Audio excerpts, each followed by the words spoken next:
All right, everybody, you know what time it is. The Real Talk Sports Show is coming up right now.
Welcome to the Real Talk Sports Show. I'm your host and minister, Jonathan Simmons. And we thank God for those of you who've decided to join us here on our live broadcast, broadcasting to you on multiple platforms.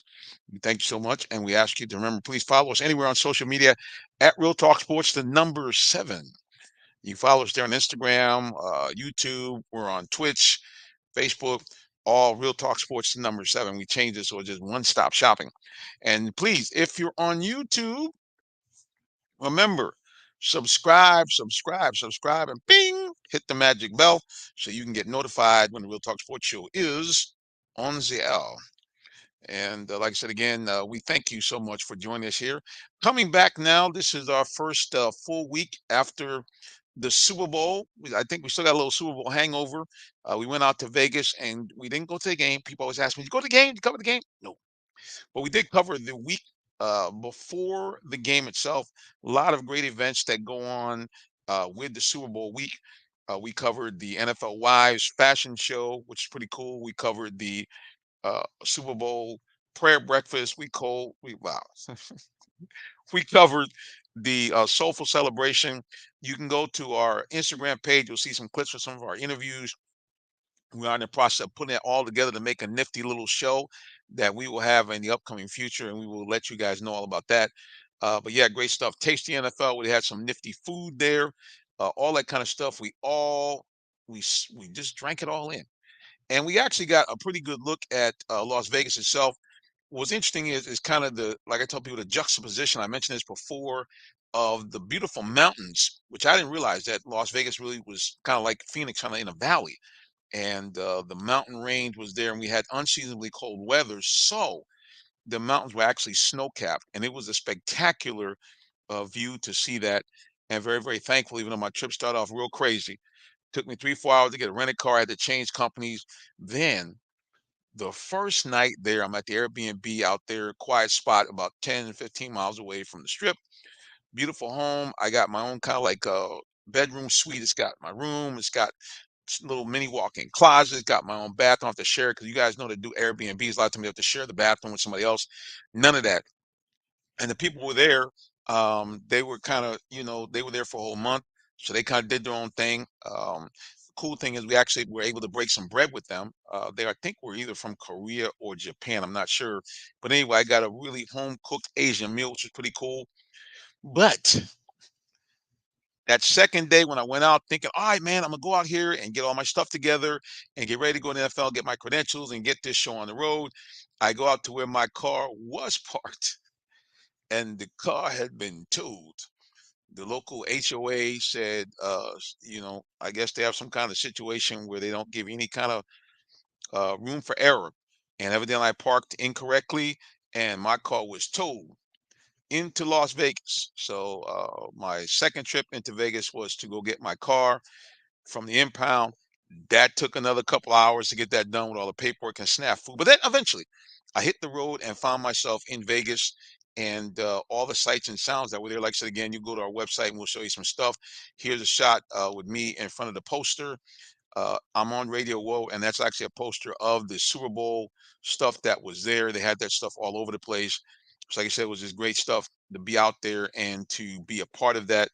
But again, go to our Instagram page and check out more of our interviews and videos of what we did in Las Vegas. And maybe before the night's over, we might be able to get some production to show you guys, kind of some of the video of what we did in Vegas. Matter of fact, let me see if I got a little shot of, like I said, the spectacular mountains that were there. Now the audio is going to be a little shaky because I shot this in my car, but I wanted to show you guys this. What I do is I actually do a ministry broadcast every Sunday called Preaching in the Park. And when I'm outside, I try to let you guys kind of see, the scenery of what's there. And so when I was in Miami, I kind of did preaching at the beach. People thought that was cool. I wanted to give you preaching at the mountains, but like I said, again, it was a little cold. But I want you just to see a little bit of this. Now, again, some of it's going to be cut off because, like I said, I'm shooting from like a hotel parking lot. So anyway, take a look at the spectacular mountains that literally, this is the scene I was driving, not like you said, all the other stuff, but the bottom line, the mountains were on one side and the strip was on the other side. And I was like, okay, here we have God's handiwork and man's handiwork. And I thought God's was better. Anyway, let's take a look here at the backdrop. Spectacular mountain range here. Again, partially blocked, but again, I want you guys to see this.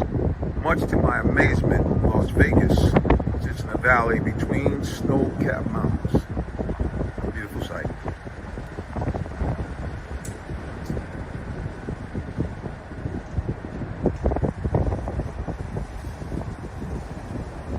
Look at God's handiwork. Coming up again. Right now. Incredible.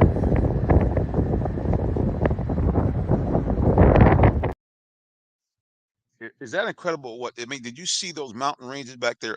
I mean, like I said, no, the strip was great.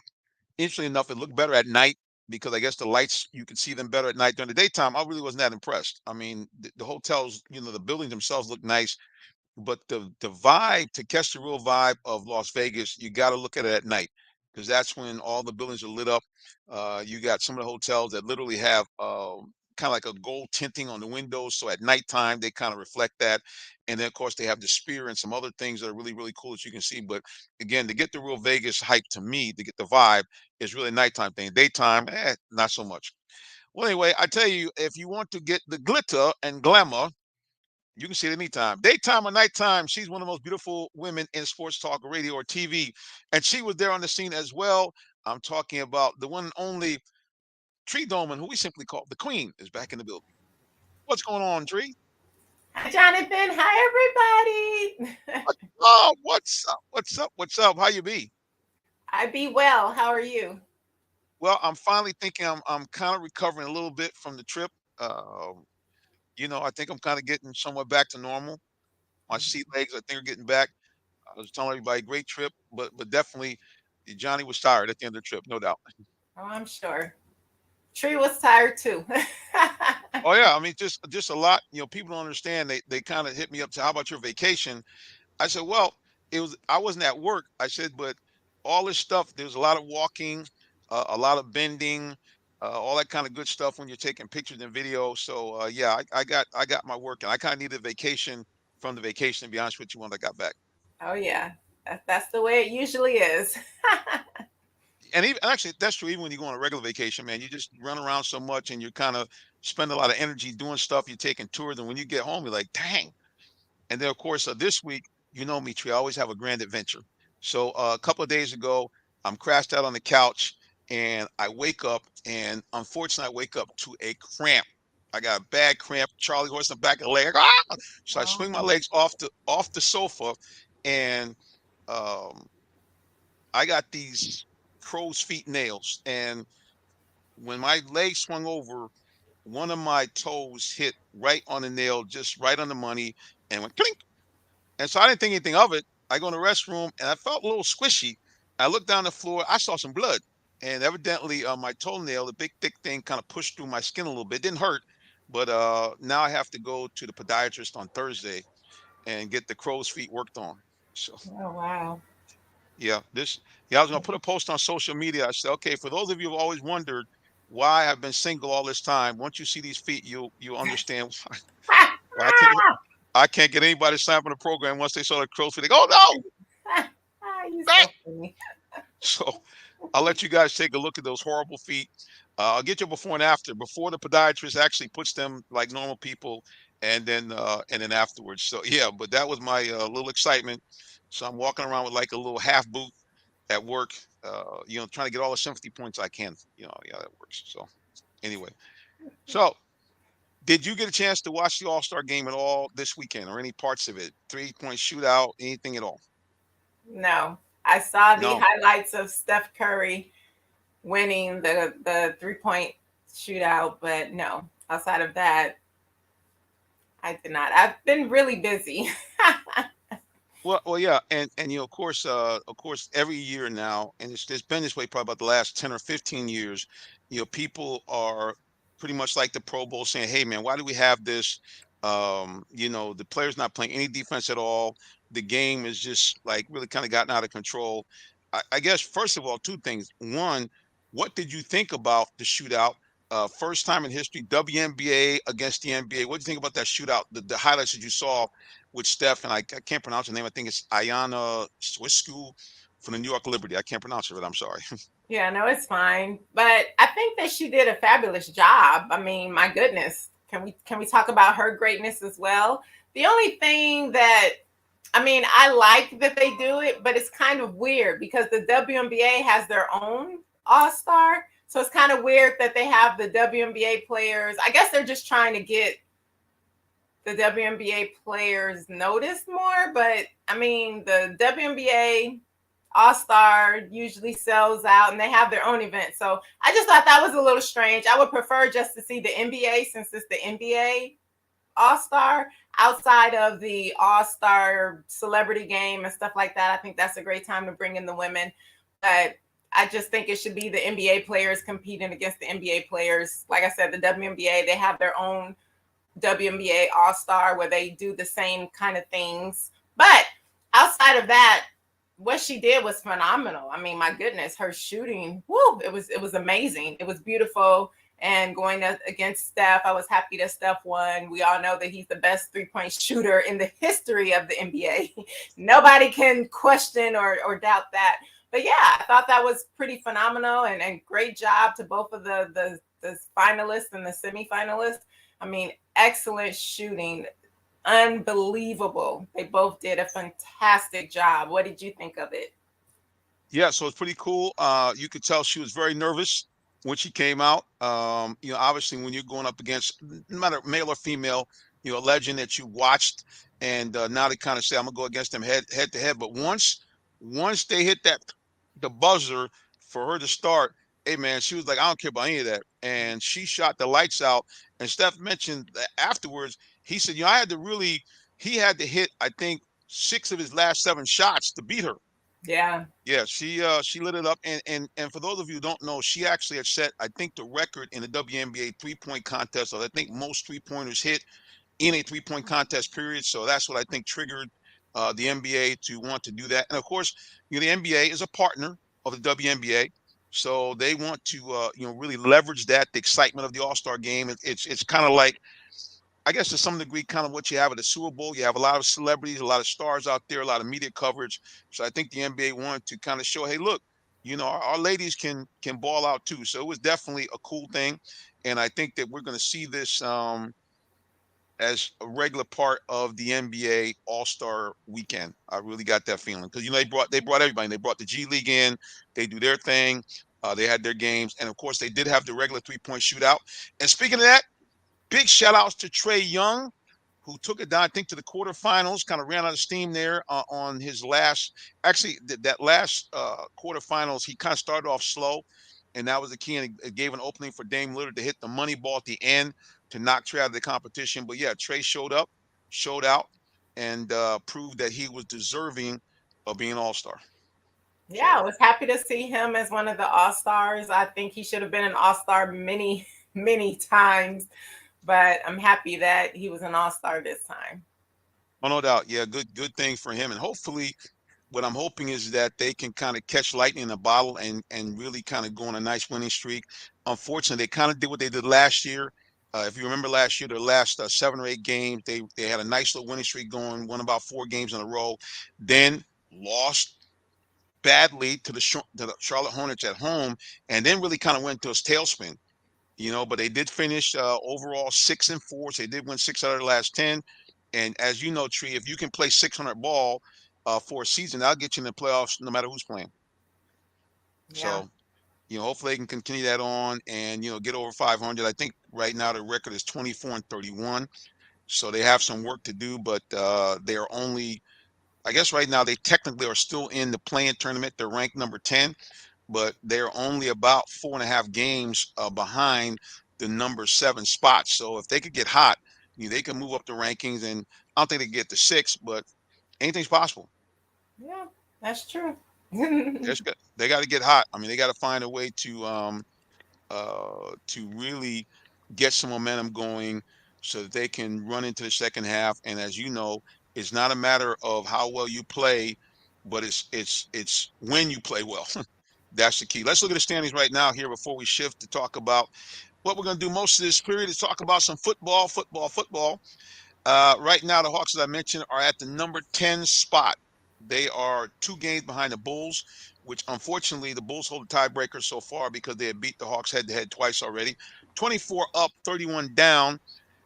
They are a grand total of my mathematics here. They are 6.5 games out of the number 6 spot, which, of course, for those of you who don't know, that spot allows you not to have to do a playing game. Once again, if they were to tie the Pacers do have the edge in the tiebreaker because they have beaten the Hawks twice. So at the end of the day, the Hawks are really, when you look at that record, 6.5 games, that's really not a whole lot of games. So, like I said, they get a hot winning streak. It's possible that the Hawks can make some noise. Let's take a look, and hopefully they can do that. Trae Young, balling out, great stats for him. He's in the top 10 again in both scoring and assist. I believe he's the overall leader in terms of total assists. And if he does that again this year, I think it would be the third or fourth time that he is able to do it. He is second behind Tyrese Halliburton, who had a big game, won the 3-point contest, 10.9 assists a game. Most he's averaged since he's been in the NBA. We're talking almost 11 assists a game. Tyrese Halliburton has 11 assists a game. He's having one of his best seasons as well. But yeah, Trae Young balling out, doing some great stuff. He is third in the league in 3-pointers made. And he's just, as much as we like to get on Trae, you really can't fault him this year. He's really having an excellent year all the way As around. much as you like to get on Trey, I don't get on him. So you correct that. You're always getting on Trey. It's not me. I think Trey plays just fine and he's doing an excellent job. You're the one that's like, oh, and I'm like, but Jonathan, he's scoring a lot of points. Yeah, but he should be scoring more. So no, as much as you get on Trey, not Tree, you. Yeah, well, I think overall he's playing better. I mean, the reason why I got on him because his stats were kind of off, his shooting was off, his numbers were off, but this year he's back up. Probably his best year he's had in the last 3 or 4 years, especially his ability to both score and assist. The guy's averaging like 27.5 a game and close to 11 assists a game. So yeah, he's doing what he got to do. I just hope they can find a way to mesh and gel so they can get hot and get into the playoffs and make some noise. That's what we're looking for. So we Yeah. shall see. All right, we're going to take a little early break here. Oh, hang on a second. We go social media first. And guess who can Todd. read that I for us, will Tree? quote Todd. Trey. Who is Trey? My name is Tree Todd. 2 E's. Okay, I will quote Trey. I think he meant tree Right. over Yep. weekend when asked about trade talk. I want to be in Atlanta for now. Wait, I said that? Oh no, he's No, talking about he Trey said Trey. Young. Talking about Trey said that. Yes. Oh, so you Let are me. talking about Trey. My Right. apologies, Todd. You were really saying Trey. He said, I want to be in Atlanta for now. Really, Todd? That's what Trey said? Ooh, Um, I think that he's kind of overselling those remarks. I listened to Trey um on Instagram, a couple other posts where he was talking about the fact that number one, that he was very proud to represent Atlanta. He is happy to be in Atlanta. So I think that sometimes we overread an offhanded comment. The guy wants to be here. He signed a big contract. Yeah, I know he's got the big house in LA. I know his wife wants is kind of a West Coast gal. Certainly, we know that LeBron, back when Trey was first drafted, he tried to maneuver around to get Trey drafted so he can play with him, and he has a lot of respect for Trey as well as many other guys around the league. We get it, but the bottom line is, Trey is beloved here in Atlanta. Atlanta has invested a lot of capital, and they fired a couple of coaches to try to make him comfortable and brought in teammates to try to make him comfortable. So I think that, barring something crazy happening, I think that Trey is going to be here for a good portion of career. I'm thinking at least double digits because this is his 6th year now, I think already. So yeah, I I think mean, Trey's going that's to be here. interesting though. If he said he wants to be here for now, I mean, that doesn't really sound like he wants to be here long term. And Todd said, yep, and has $22 million home in LA. Are you his agent, preacher? You you sure out words in his mouth. Now go Laugh listen. Go. out loud. I concur, Todd, because that's what I'm saying. I go off of what people say. So if he's saying that he wants to be in Atlanta for now, doesn't sound like he wants to be in Atlanta for long, personally. Now, the $22 million home in LA, that to me is not a concern. A lot of these players, they buy a home where they want to be long term. He does have a wife and a family, and they also live in a place where they're playing while they're in season. We know that the season is most of the year, but then when they're out of season, they go to where they want to be. So that having multiple homes is not a concern to me because, of course, that's where he wants to be. But yeah, I don't know. It doesn't sound like he wants to be here for too long with that statement, Todd. I think I agree with you on that one. I'm We'll trying to see. look at this up here. Let's see here. He said for Uh, now. okay, Ooh. actually, okay, Todd, I'm gonna read the quote that Todd is talking about. This was from Sports Illustrated. Mhm. And this is what Trey said because they were pestering him again about trade rumors. And this is the exact quote, Wow. Todd, and you are spot on. It says Trey Young responds to recent trade speculation. My mindset is staying in Atlanta right now. I don't get caught up in all the rumors and stuff because it has been rumored he's been traded. Now you can, I guess it would depend on where you put the accent, whether he's saying I'm just worried about that for now, or I'm just, hey, I want to be Atlanta for now. So I guess it depends on how Yeah. he said that. Yep. And this is what he says again.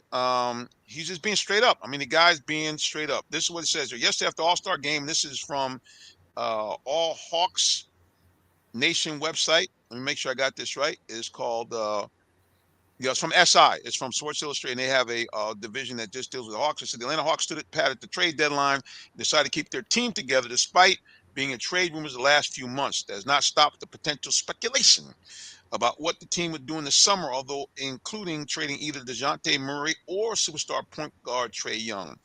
Yesterday, after the All-Star game, Trey Young was asked about the recent trade rumors, and here's what he had to say. It's part of it.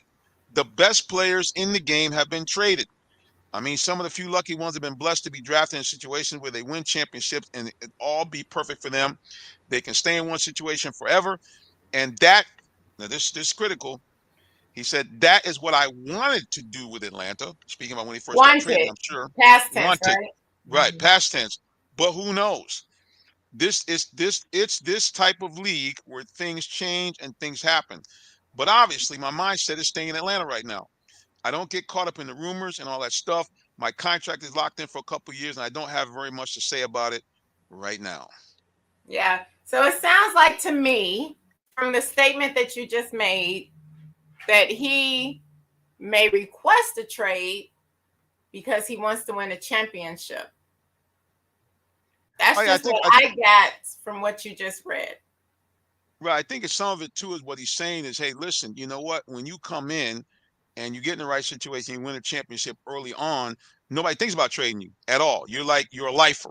But if in fact you come into a situation you can't win a championship pretty soon, yeah, he's a realist. He said I could be on the block, I could be traded, I could go. So I Well, don't know what. the thing that Go a ahead. lot of people miss is it's not just the teams who trade the players. Most people miss that players ask for trades. Well, no It's not doubt. just the team's choice. I know plenty of NBA players who were the ones that requested their trades from their teams. Yep. So it's not always the team saying, "Hey, we're going to trade this guy." It could be Trae Young that's saying, "Hey, you know what? I'm tired of losing. I want to win a championship. I want to go to a team that's a championship caliber team." I mean, when you're an athlete, let me tell you, I can't imagine losing all the time. I couldn't do it.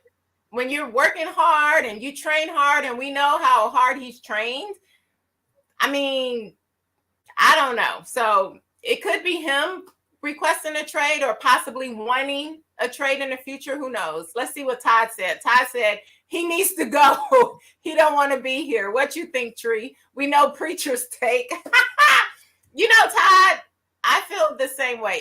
If he does not want to be here, then he definitely should request a trade and go somewhere else. We know that when players do not want to be where they are, they're not really going to play their best because you're not going to feel your best. Yes, it's a job.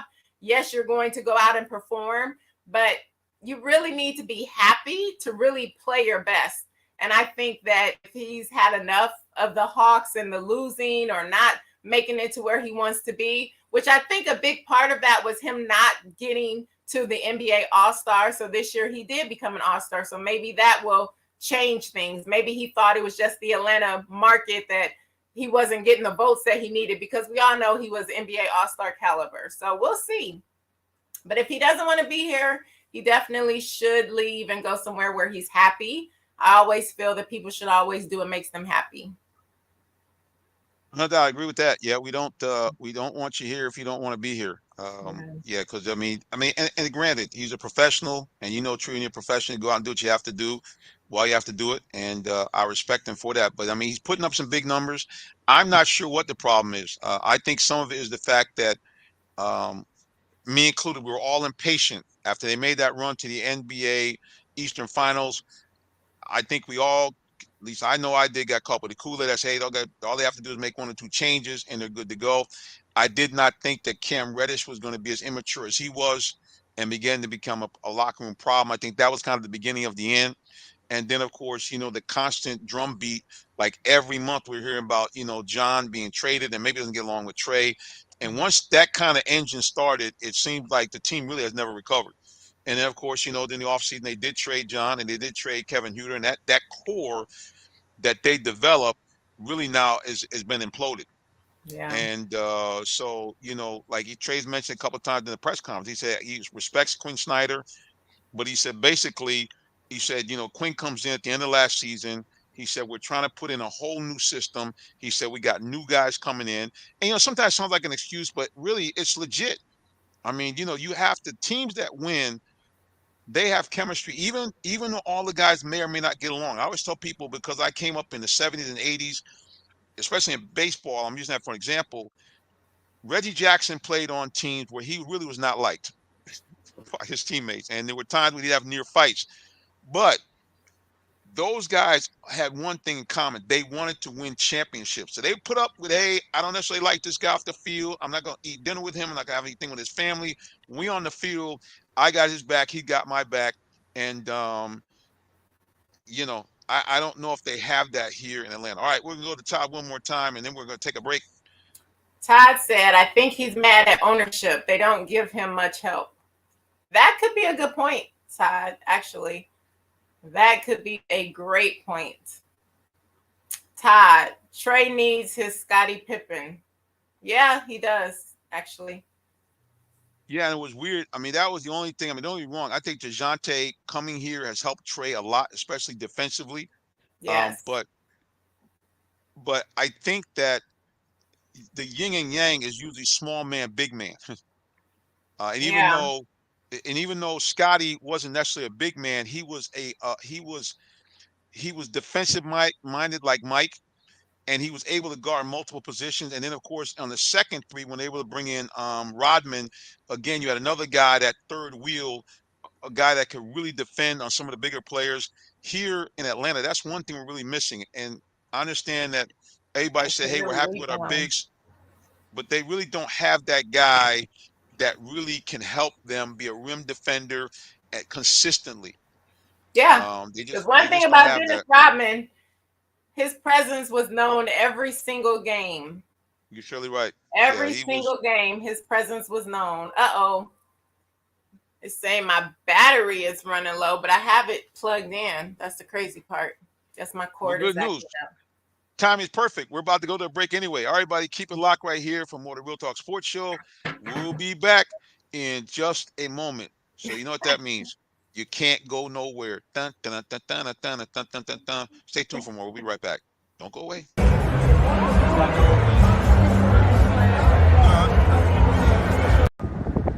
Much to my amazement, Las Vegas sits in a valley between snow-capped mountains. Beautiful sight.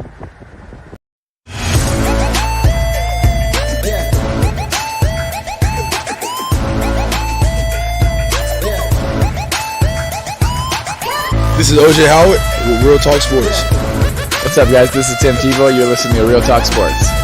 This is Charles Woodson. Let me grab the mic. You ready? This is Charles Woodson with Real Talk Sports. Hey, it's your boy JB Smooth with Real Talk Sports. Are you in the market for a new vehicle? Well, check out Allen Vigil Ford Lincoln in Morrow, Georgia. We have one of the largest inventories in our area for both new and pre-owned vehicles, so we're sure to have something for everyone. Family owned and operated since 1982, customer satisfaction is our number one priority. Come see our full lineup of vehicles and find the one that best fits you. Give us a call today, 678-726-5739, or shop us 24/7 online at allenvigilford.net.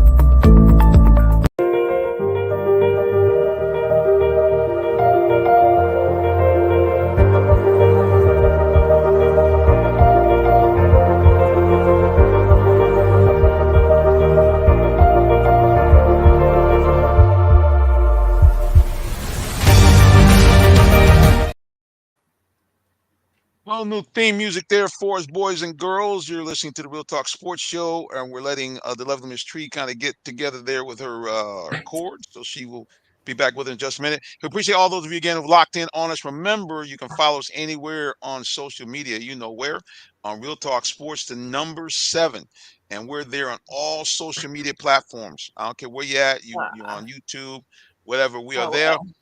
There it is right there. You can follow us, Real Talk Sports, the number 7. Follow me personally at Minister J Sim. And of course, we'll let you know how to follow the lovely Queen and all others who are on the show.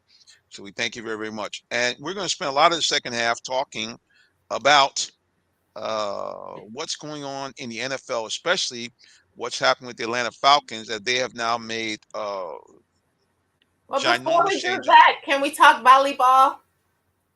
Yeah, we can do that, no doubt. Let's go to Just a social media real just a quick quick first. update. Hang on one Okay. second. Yep, let's go here to. Let's go here. We'll get Tree back on the screen. Now everything's good. First of all, Todd was commenting about Trace if he goes I will miss the wiggle. His and shimmy. the shimmy. Had the shimmy. Yes. Sullivan. Oh, shucky ducky. It's the one and only old man Sully in the house with Real Talk Sports in the hot ATL. Okay, Sullivan. He said, let's go. Let's go is right. Well, yeah, we got some great sports that are happening in Atlanta. One thing about Atlanta is that over the years it's become a real place for people to set up franchises in sports. As we know, Arthur Blank brought professional soccer here. We've seen, and I saw it up close and personal. We have professional indoor lacrosse. As a matter of fact, I was graced to be able to be with them on their road to the championship, which a lot of people don't know, but they won their world title back, I think, in 2015 or 16. And so now there's a new contender in town, and Tree, I think, was there in person to talk to us a little bit about women's pro volleyball. Finally. All right. So if you have not heard, the Real Pro Volleyball League is here. And we have a team in Atlanta, the Atlanta Vibe, who was in the number one spot until recently because they are 4-2, and then Omaha is tied for 4-2. But now we're in second place because Grand Rapids is 3-1. Us and Omaha have played the most games. There's 7 teams. We have Grand Rapids, Atlanta, Omaha, Vegas, Orlando, Columbus, and San Diego. So the league is doing phenomenal. If you get a chance, please support the Women's Professional Volleyball League. Is Real Pro Volleyball of the Federation, and the volleyball is phenomenal. So I just wanted to give a quick update on our Atlanta Vibe. Again, they are 4-2. They're ahead of Omaha, even though Omaha is 4-2 because we beat them head to head. So right now we're in second place, but we've been in first place all season. At first we were undefeated, but now we have 2 losses. So if you get a chance, go ahead and check them out. They play up in Sugarloaf at the arena out there, and it is really something special to see. So I just wanted to give that quick update. Now let's go back to football. No doubt. Yeah. So they are in the mix. They have games coming up here. Go to their website, which is atlantavibe.com. They have their schedule there, let you know when they will be having games at home. They play, I think, in through the spring. I believe their last game is on May the 2nd. Not sure if that's a home game or an away game, but yeah, go check them out. Women's volleyball is it's just phenomenal. As a matter of fact, volleyball in general is just an excellent sport. If you guys haven't like caught up with volleyball, you can go on YouTube and also go on Instagram, and you can see these women. The elevation they get on some of these spikes is just incredible. And so, Yes. if you want to see some fast-paced action, some big-time power hitting, you got to check out women's volleyball. And now we have it in Atlanta. We don't have to go anywhere. You don't have to worry about, oh man, I gotta travel, or I gotta only watch it on TV. No, we got it right here in the backyard, the Atlanta Vibe. So again, go to them, atlantavibe.com, check them out, and they play in the I think it's called the Atlanta Gas Arena? Is that what it is? I think it's Gas South. I mean, Gas South, that's it. the arena has changed so many names over the years, but I think right now it's the Gas South Arena. Yeah, it's Gas South Arena. Let me go back to your website one more time, make sure I got this correct here. Tree, where do they play? I think it's at the Gas South Arena. Yep, They and play that in is in Swanee, and I'm sorry, not in Swanee. They play in Duluth and Duluth. Yep. Sugarloaf. That's the same stadium where the hockey team plays and the lacrosse team play. I think they all are in Let me that see. same I'm gonna arena. go So to a picture right now because I took a picture when I went to it. Let's see. Yes, it's Gas South Arena. That's correct. Gas So South. Todd, they play at Gas South Arena off of Sugarloaf. Yep, in And the Duluth. tickets are very reasonably priced. Very reasonably priced. I bought some swag. You know, I'm going to support professional volleyball. I've been trying to get it here for the longest. But yeah, great seats, great energy. I mean, the play is phenomenal. Our Atlanta Vibe, listen, it's not just the regular team. We have dominant players. Their serves, their spikes, their blocks, the defense. It's amazing. It's great volleyball to watch. All right, guys, let me peep you on what's going on here. Their next game is February the 29th. That is next Thursday, 7 p.m. against Gal South Arena. It used to be called Infinite Energy Arena. It is in Duluth. You got tickets starting as low as $17. So go check them out. If you want to be a big baller down in the front row, you can get the big boy tickets for just $47. Again, great action, professional volleyball, Atlanta Vibe. Check them out. Gas South Arena in Duluth. Again, next game is next Thursday, the 29th. Game time starts at 7 p.m. You want to kind of get there early. I've been out there for other events. They got plenty of parking, but again, you want to get in there early so you can Yeah. get in there, get the great seats, good food. I will tell you, Yes. Gap South Arena had lots of good food in there, so you'll have a good time. And it's Yes. something where you can bring your kids, Mm-hmm. because that 17, 18, $20 a ticket, you don't have to worry about saying, okay, well, if I go out there with a family of 4, I got to spend $500 like you got to do to go to a Falcon game. I'm just saying, you can go out there And you can and bring your prepay for kids your out there. parking. Parking is $10. So you can prepay. Sullivan said, Tree. Hey, Sullivan. Yeah, so you can prepay for your parking when you purchase your ticket. Do we get that Shucky Ducky fam discount? Now that I don't know, because I didn't get a discount when I bought my ticket. So so I'm I not don't either. sure. I guess I got a new nickname now. Sully's giving me a new nickname. He called me Pastor J Slice. The one and only Pastor J Slice. Okay, I like it. J Slice. Pastor J Slice. Hopefully, I won't bring down the golfing range. So we don't want to be Jay Slice on the golf range. We want to be Jay Straight.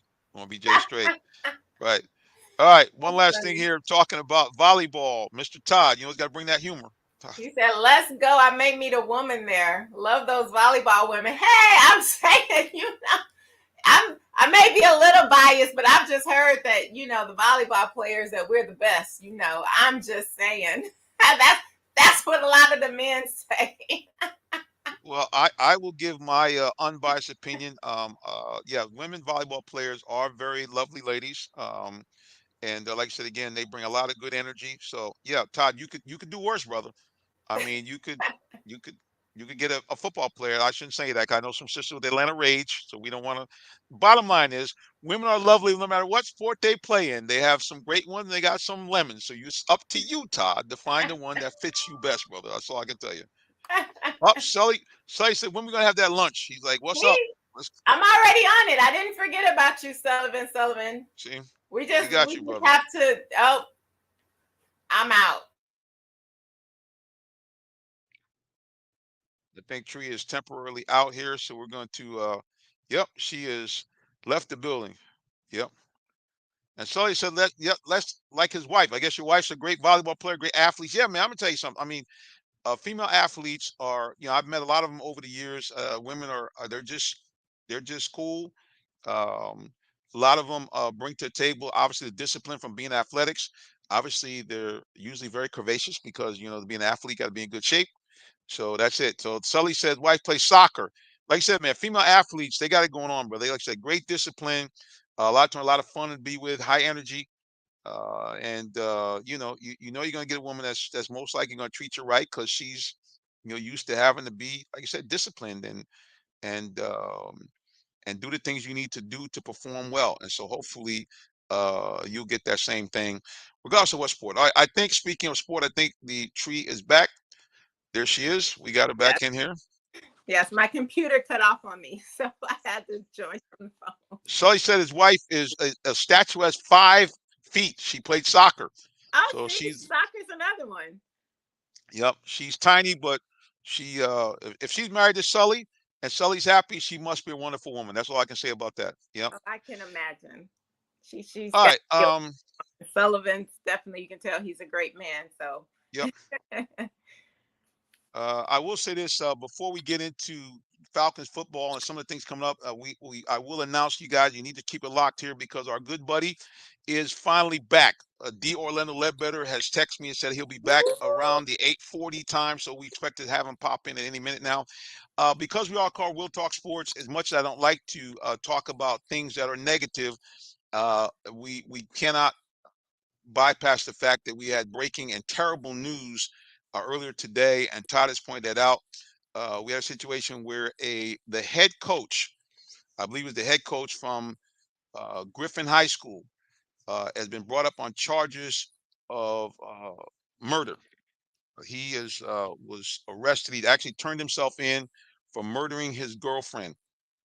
Yep. So I'm gonna go and grab that headlines again. I hate to do anything negative, but we do need to talk about that. That was all over the headlines when I came in to work this morning.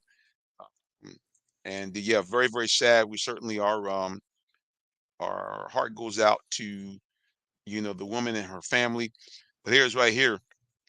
Carl Kearney Jr. of Griffin now faces murder charges in Prince George's County, Maryland. The Georgia high school football coach is under arrest in Maryland, facing murder charges after allegedly walking a police station and confessing strangling his girlfriend to death. And he was the coach of Spalding High School football. And the crazy thing about this is that this guy was just lauded as being such a great coach, had come in, turned the team around, brought Griffin back to, prominence against the football. I'll go ahead and read you a headline from earlier this year. This is what it says here. Congratulations to the head football coach, Carl Kearney, who's the winner of the Georgia High School Football Foundation Daily Class 4A Huddle Award, which recognizes the coach of a winning Class 4A team that improves the most from 21 to 22. And that was from last year.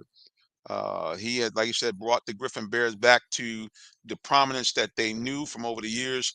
And I'm not sure, they don't give the details, but evidently some type of argument broke out.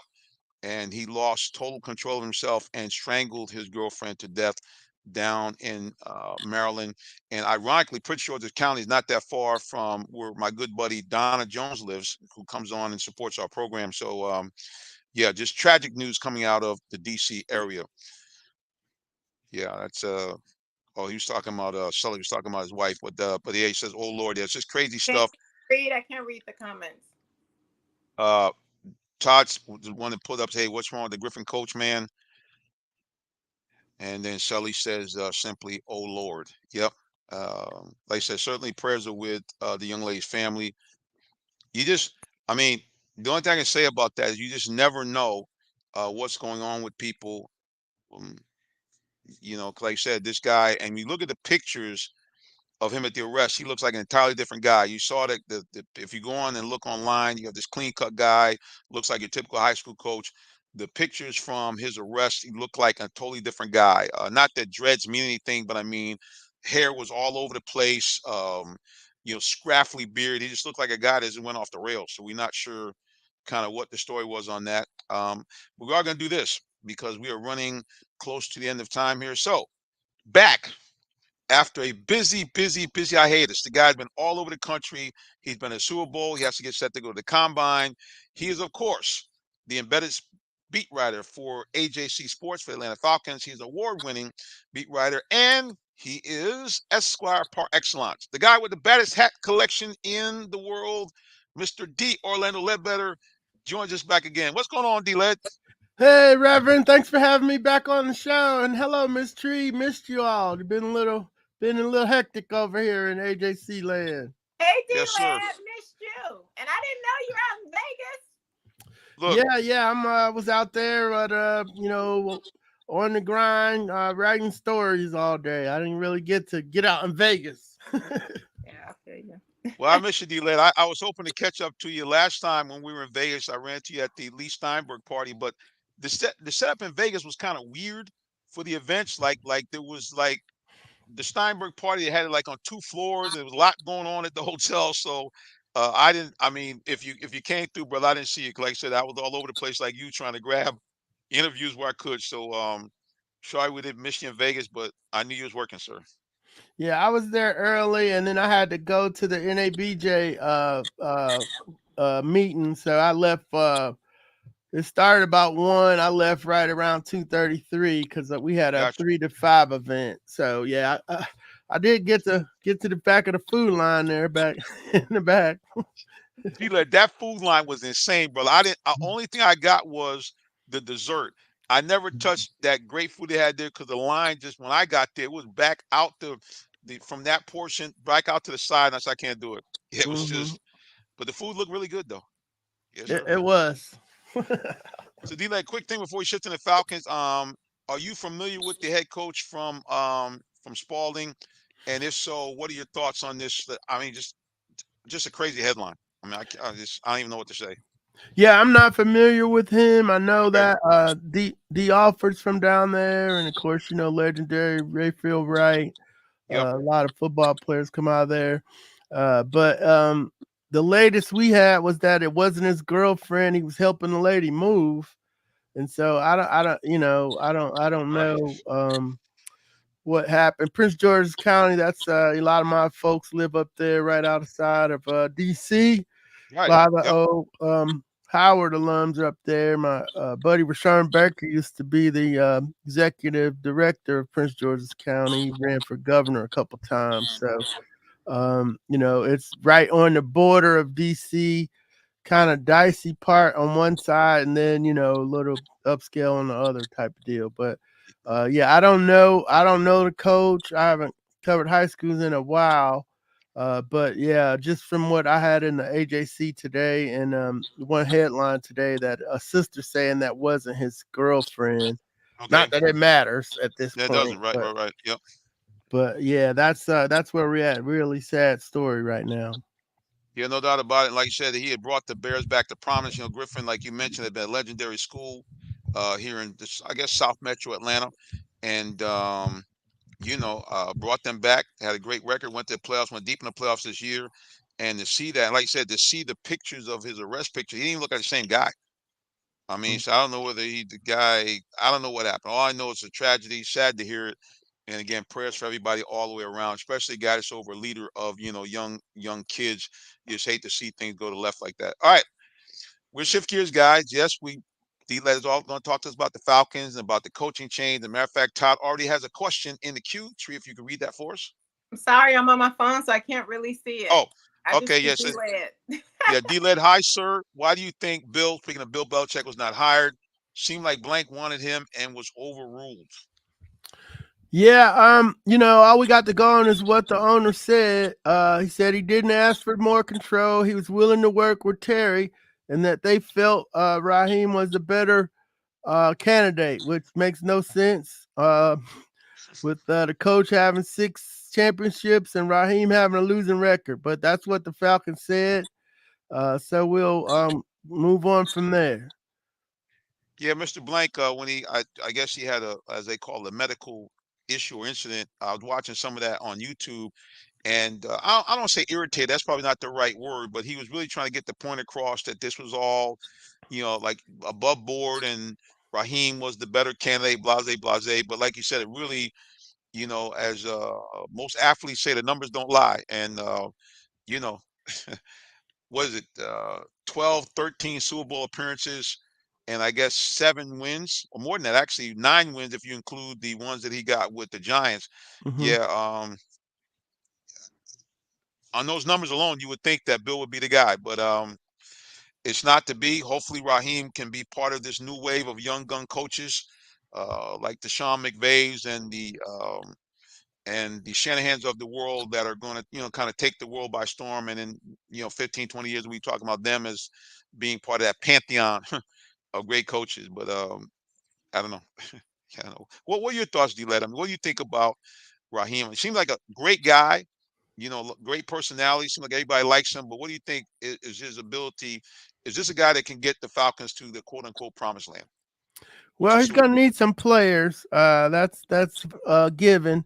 But yeah, he is the type of coach that relates to his players and gets his team to play at a high level. So he's been since he was fired in Tampa, he's been learning the ropes from some of the best in the business.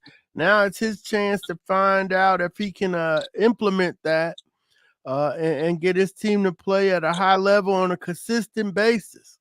That's going to be the key.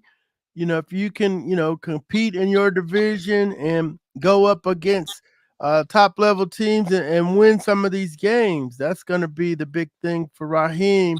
As it's currently constituted, the NFL is a have and have not league. The Falcons are in the bottom of the league. They're in the have not league.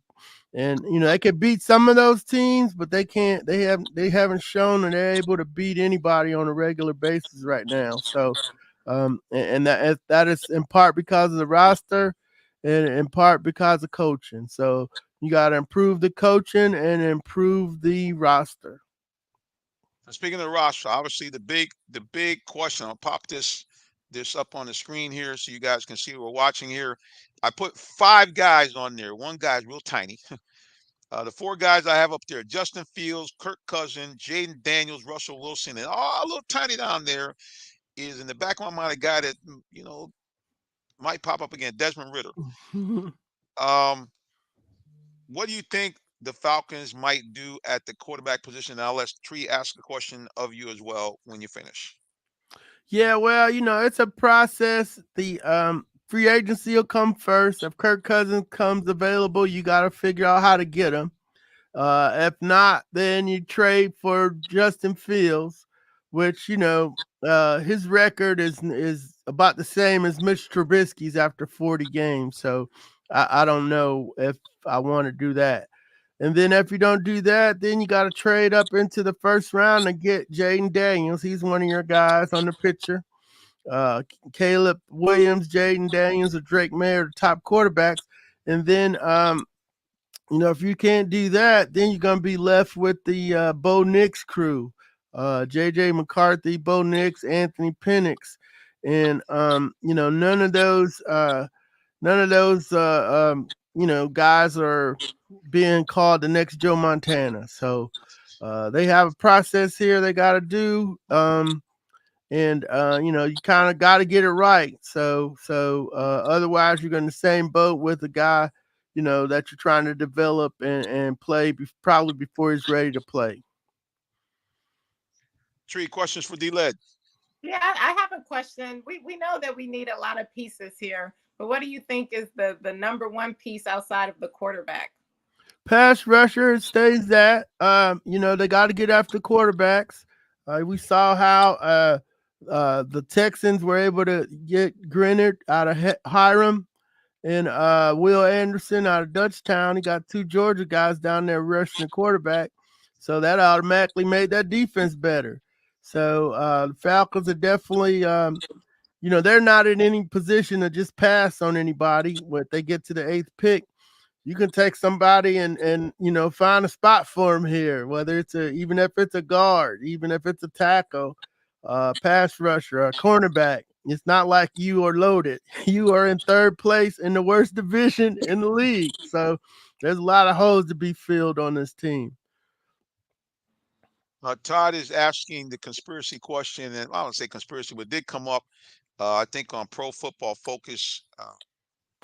They had this discussion briefly, the idea of that the Rams were more than happy to let Raheem go. I'll just read the question that Todd says. D-Led, is it true the Rams got 2 third-round picks for the Morris hire? Seems to me all the praise Rams had for Morris had an agenda. The GM and the coach were on radio praising.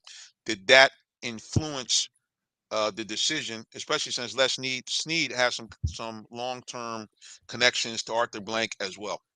No, they did get the picks, but that's a part of the Rooney Rule hiring practices, and they are compensatory picks, so they don't come out of anybody's pocket. So it's too encouraging the more hiring of minority coaches and general managers. The Saints got the same thing for Terry Fontenot. So that's a good deal by the NFL to foster their DEI, which, is under attack. We know that. But, it doesn't doesn't hurt the Falcons in any way for the Rams getting them some extra picks for Raheem being their coach. The Saints got the same for Terry Fontenot being hired away. And the Falcons will probably get some, once their minority candidates go elsewhere. Yeah, no doubt. Todd, I always like to kind of stir the spot a little bit, but I mean, it's true. They do get the compensatory picks, and we do, like I mentioned again, Les Snead has contact with the Falcons as well. But I mean, look, at the end of the day, you know how this works. I told people from it almost to some degree was time, because Mr. Blank has been a proponent of, like you mentioned, diversity and inclusion. Obviously, Atlanta being the home of civil rights, it is a good look that your GM and your head coach are both African American. But however, I will go on statement saying all that stuff is well and good, but at the end of the day, you're trying to build a winning franchise. So I don't care if the guy is green and orange. We need to get something together that will help this team win. All right.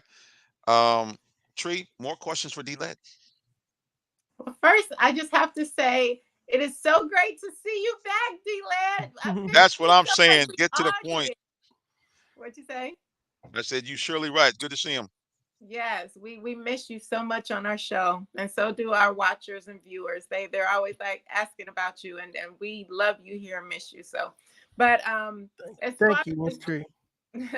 As far as a lot of players coming in the draft, we know that that's coming up. Actually, it's going to be in Detroit in April. Shout out to Detroit. Okay. Mm-hmm. And with a lot of the players that are coming up in their draft, who are some of your top picks that you think will go high in the first round? I've just been studying the Georgia kids, but the Alabama pass rusher keeps coming up. Dallas Turner to the Falcons. That'd be a good pick for them. I've been studying the quarterbacks, of course, and we mentioned the top 3 and the middle 3, but then there's another group with Sam Hartman, Joe Milton III, Spencer Rattler, and Jordan Travis. There's a kid out of Troy from Mhm. Marietta High, Kamani Vidal. He ran for 1,600 yards down there in the Sun Belt. John Trey Hunter, a linebacker from Georgia State. Some of the guys that are going to be talked about. Of course, the big names from Georgia this year are Brock Bowers, the tight end, and Ladd McConkey, the wide receiver. Most of the defenders will be middle round guys this year. They don't have the big stud defenders coming out in the draft this year. So those are some of the people that we've done a little work on. Looking at the top 10, it's Terry Fontenot believes it's going to be a very deep draft. He likes the quarterback group. But then I was talking to Matt Miller from ESPN today, and they don't think it's a deep draft at all because only like 58 of the underclassmen came in because they can make more money at NIL by staying in school. So this is going to be kind of a watered down draft because some of the college kids that you would see coming out, I mean, those numbers had got up to over 100, and cut that number in half, then you dilute the draft a little bit because they can make more money staying in school than being a 7th or 6th round draft pick. They go back to school and take the NIL cash and keep it moving. Yeah. Do you have Jaden Hunter anywhere on your list from Western Kentucky? Jaden Hunter, no, we're not yet. We will be getting into him later. Is he a local? He used to go to Georgia, then he transferred to Western Kentucky. Okay, yeah, we'll come across him up there. He would have dropped off of our list because he left. Unless he was from Georgia, he would have stayed on the list. Yeah, he's from Georgia. Oh, okay. Well, then he'll be on the list then. Okay. Awesome. 35. Okay. Yep, got him here. Western Kentucky linebacker. Yeah. He was a Conference USA, I think, second teamer. And at least in this photo, he looks like a guy that might do some damage. Yeah, he's out here. 2021 PFF College All Conference USA third team. And then in 2022, he played in 13 of the 14 contests for Western Kentucky. So he had 41 total tackles, 4 tackles for loss, 1.5 sacks. And I guess he's the guy that everybody's going to have their eye on as a potential, maybe late 3rd or 4th rounder, possibly. D-Lab, we'll talk to you about him later on because I know you are on top of all the Georgia boys. Let's go to social media real quick before we wrap this up. First of all, Sully just said, D Orlando's back, baby. And yeah, he once again said, yep, he said, Shucky Ducky fam, D Orlando Ledbetter is back in the building. He does have a question, though, about the quarterbacks. Do you think that they're going to go for a veteran quarterback or kind of hang out and wait to see what they can get in the draft?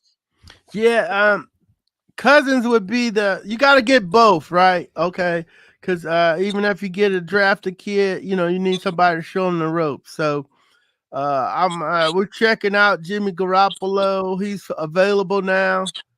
43 Jimmy and G. 20. Yeah, Jimmy G. Super Bowl guy with the Niners, but then Kyle ran him off. Blamed him like he did Coach Wilkes.